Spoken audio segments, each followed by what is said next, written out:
In one of the most bizarre interviews ever, Jay Leno actually walked off a live set when his guest finally did something that went too far for him to handle. You can't talk about late night TV without mentioning The Tonight Show, and you can't mention The Tonight Show without talking about Jay Leno. A powerhouse in Hollywood, Jay Leno's rise to fame wasn't a smooth ride. Drama dogged him every step of the way, and he didn't always win his battles. He also happened to be at the center of not just one, but two of late night's most controversial feuds. From his losses to his triumphs, this is the wild career of Jay Leno. Born on April 28, 1950 in New York, Leno learned how to be tough and hardworking from his parents. His mother was a Scottish immigrant and no-nonsense stay-at-home mom. His father was an insurance salesman. Both of Leno's parents tried to raise him to be a good kid, but let's just say they got mixed results. During high school, Leno scored himself a job at McDonald's, but believe it or not, he didn't have plans to stay there forever. Unfortunately, his high school guidance counselor didn't agree. During a career day meeting, the counselor actually suggested Leno should work at McDonald's for the rest of his life, stating, "Sometimes students are better off doing jobs and menial tasks." Ouch. In an ironic twist, the counselor was at least partially right. McDonald's actually launched his comedy career. During his time at McDonald's, Leno discovered that the company hosted a regional talent show. His manager urged him to join, saying, "Look, you're a funny guy. Why don't you put together a comedy routine for the show?" Leno did, and ended up winning the competition by telling jokes at McDonald's expense. Inspired by his success, he soon took his first steps into the world of comedy.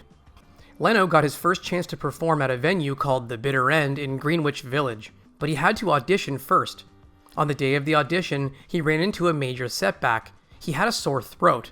Someone backstage handed him some chloroseptic spray. The innocent young Leno spritzed his throat 10 times, not realizing that the spray numbed his entire mouth.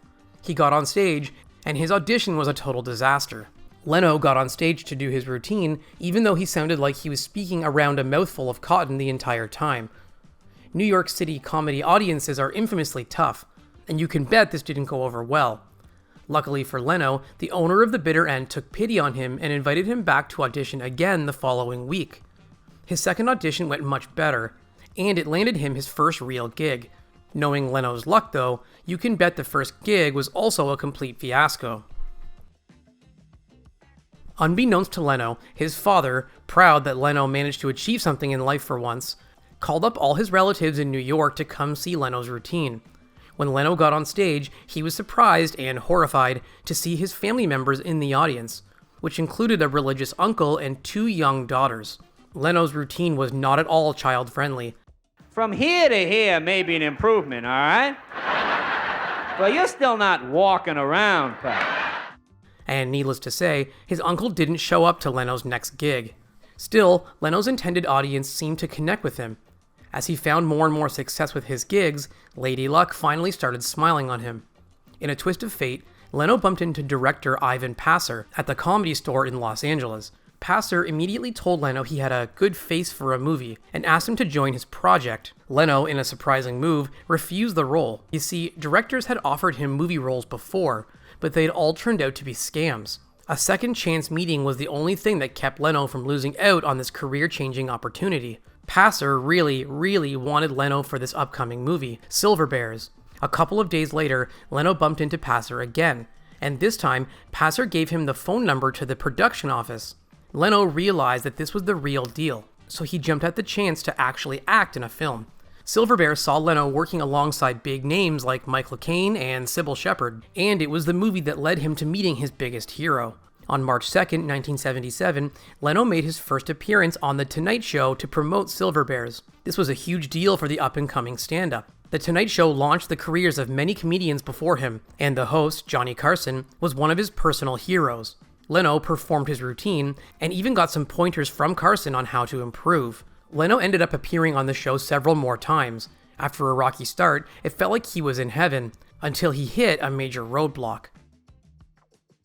Leno fell into the same trap many amateur comedians did on The Tonight Show. He spent his first show performing all his best work, then subsequent shows using material that were less than polished. then very quickly ran out of material after that. It was a valuable lesson learned for Leno. A comedian is never finished writing jokes. As Leno continued to improve his work, other shows started noticing his talents, and his career really started to ramp up. Starting in 1982, Leno appeared on numerous episodes of NBC's Late Night with David Letterman.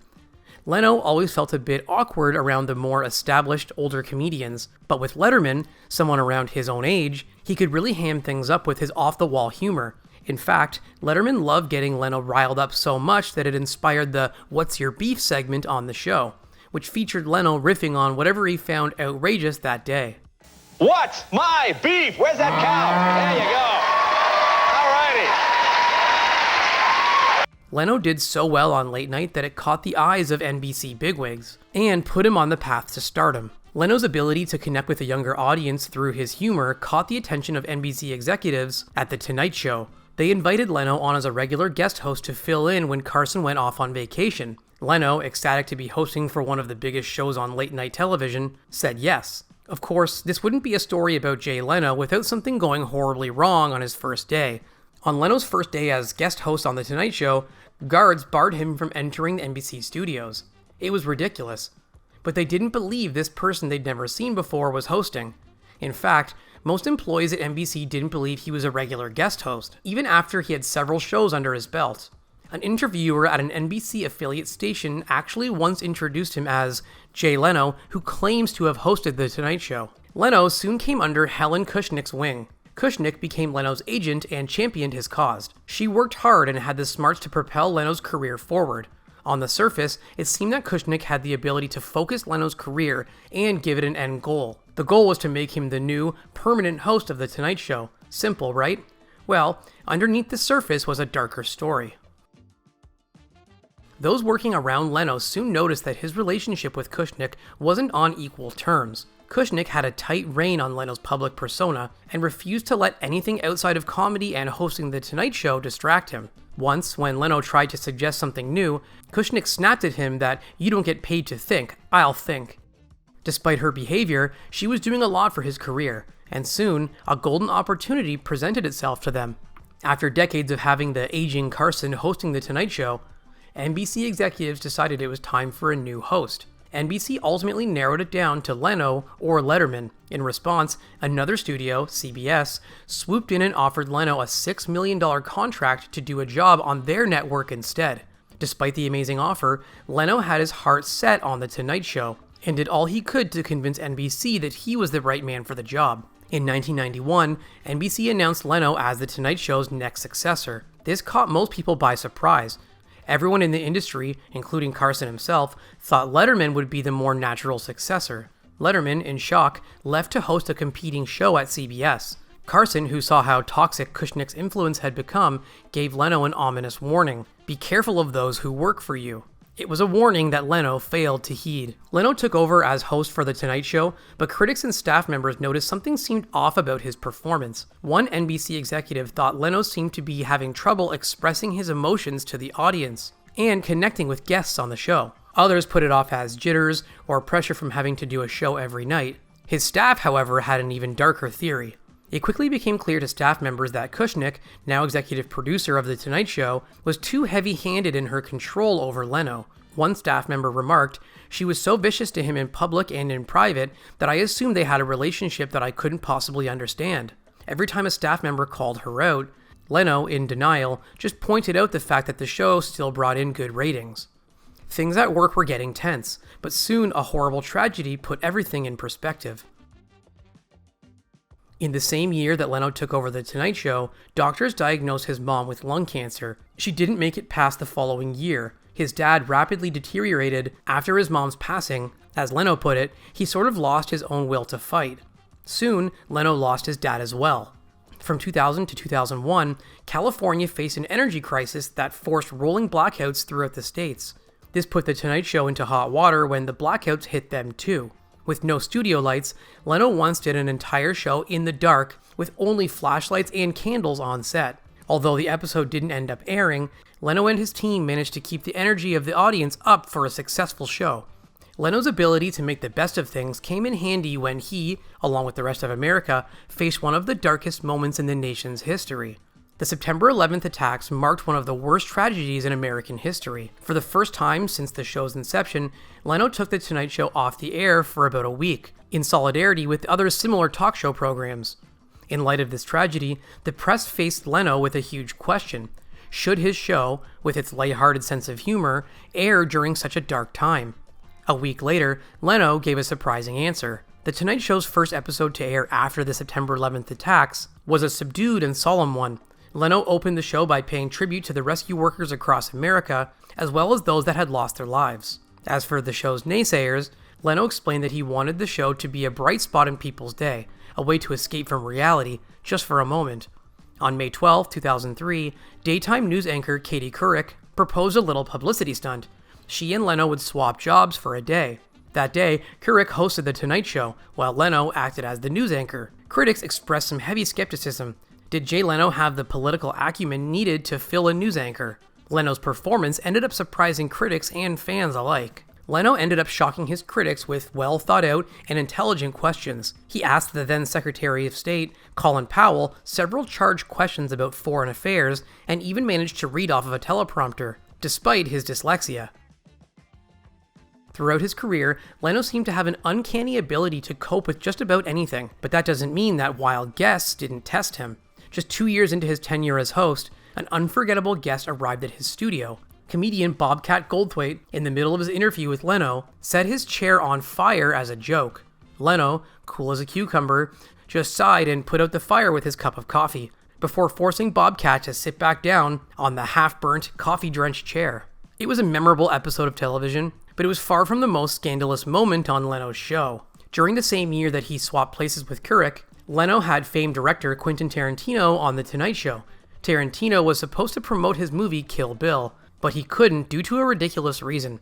The Tonight Show had an open bar at the green room, and Tarantino indulged a little bit too much. Leno spent most of the interview keeping a clearly wasted Tarantino from going completely off the rails. Say what you want about Leno, but he consistently proved himself to be a capable host, even when, 2 years later, he got some devastating news.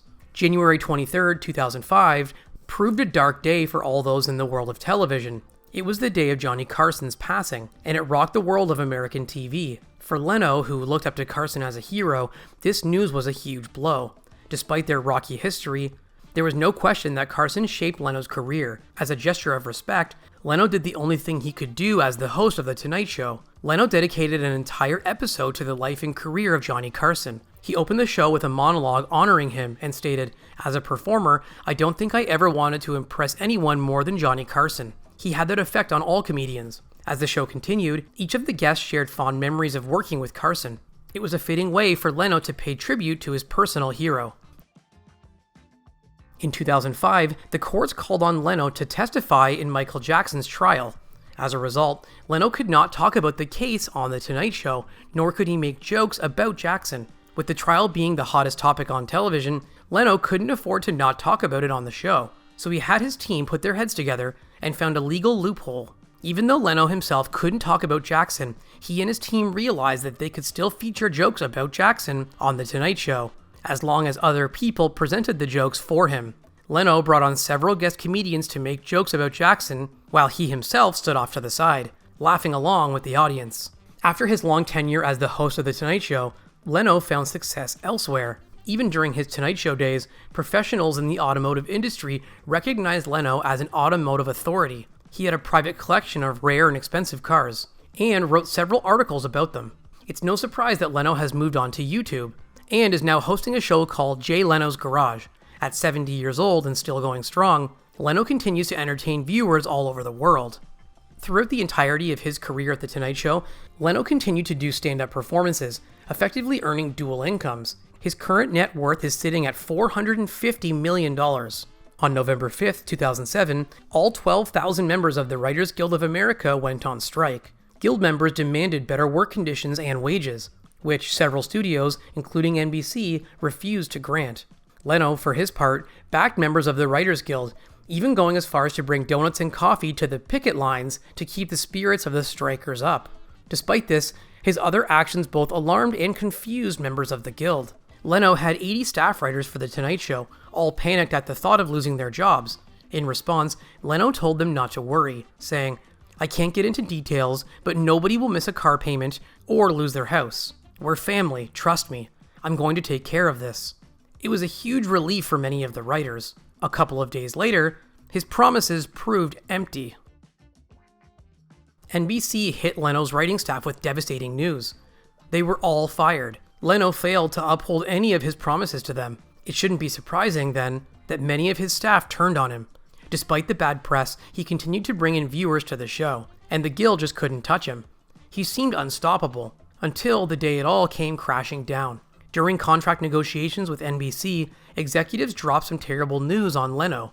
At the end of 2009, The Tonight Show would go to Conan O'Brien, who hosted another NBC talk show, Late Night with Conan O'Brien. Leno's audience was getting older, and they needed to bring in new talent to attract a younger audience. Leno made a public statement that he would pass the show to O'Brien as peacefully as possible. In private, his reaction was much different. He started scheming to keep his job. Eventually, he got so upset, they started telling staff that once his tenure ended, he would take everyone down to ABC, a competing network, and offer to work for them instead. News of this made its way back to NBC executives, and they panicked. Not wanting to lose Leno to another studio, NBC gave him an offer he couldn't refuse. After he finished hosting The Tonight Show, he would get another show, one that would come on right before The Tonight Show. All Leno had to do was make sure he didn't book the same guests or be too similar to O'Brien's show. Ultimately, Leno agreed to the offer. The results were catastrophic for everyone. After Leno handed The Tonight Show over to O'Brien, The Jay Leno Show premiered on September 14, 2009. Soon, NBC had a huge problem on their hands. Both shows were doing poorly, and ratings were going down. The ratings were actually so low that it affected other shows on the network, all of which reported lower viewership than usual. In order to save their ratings, NBC suggested a drastic measure. In order to keep ratings from tanking further, NBC executives planned to shift The Jay Leno Show to The Tonight Show's time slot at 11:35 p.m., pushing The Tonight Show into the next day at 12:05 a.m. O'Brien refused to go along with this plan, believing that moving The Tonight Show to a later time slot, after so many years of having it start at 11:35, was unacceptable. After just 7 months of The Tonight Show, O'Brien left in protest and Leno came right back. It was just like nothing had happened at all, right? Not exactly. For exclusive perks like early access to new videos, priority replies to your comments, and to have your say on future content, consider becoming a Factinate member. On top of that, your support helps keep the channel going. Click the link in the description for more details. Despite Leno's return to his old post, ratings continued to drop. He wasn't pulling in the huge viewer counts he used to either, and NBC was losing money. Although this wasn't solely Leno's fault, what he did next sealed his own fate. On April 3rd, 2013, Leno made a joke about NBC's poor performance on the air. This was the last straw. NBC announced Leno would retire the next year, and Jimmy Fallon became his successor. Leno's tenure on The Tonight Show eventually came to an end, but it almost happened a lot earlier. In the early 90s, the Los Angeles Times broke a story about Helen Kushnik strong-arming celebrity guests into appearing on The Tonight Show. This, combined with her poor treatment of Leno and his staff, made one thing clear to NBC executives. Kushnik had to go. After her dismissal, Leno was left to pick up the pieces. Leno's first order of business was to apologize to everyone on his team. He apologized for Kushnik's behavior, taking full responsibility for being so unaware of what was happening around him. From then on, the show never got another formal executive producer. Leno took the reins as an unofficial producer, gaining more responsibility and control over the show.